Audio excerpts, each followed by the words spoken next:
ଯାଜପୁର ଜିଲ୍ଲାର କୁଆଖିଆ ମୂଳାପାଳ ଗଳିପୋଲ ରାସ୍ତାର ପୁନରୁଦ୍ଧାର ପାଇଁ ଦୀର୍ଘ ଦିନ ହେଲା ଦାବି କରି ଆସୁଥିଲେ ଅଞ୍ଚଳବାସୀ।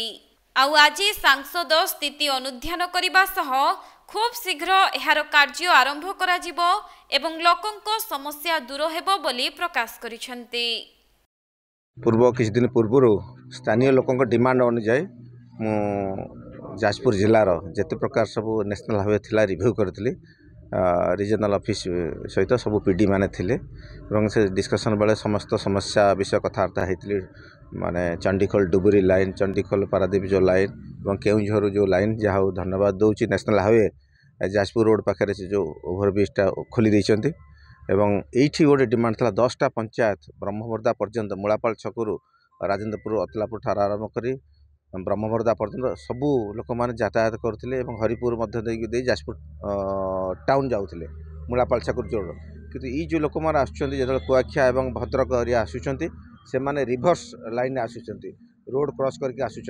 जोटा कि असुविधा होची तेणु गोटे सब रोड करने मूलापाल छकरू थाना पर्यंत गोटे सब रोड करने डिमांड थिला सेटा आज नेशनल हाईवे पीडी को अनुरोध करथिली से आसिक रिव्यू कर देखला तार कार्यानुष्ठान देखो सेटा करणटा करदेबा कि सेटा कौन है अनुध्यान करके मुझे कहबी निश्चय तार माने कौन सुविधा हो पार देखला जाना पड़ो।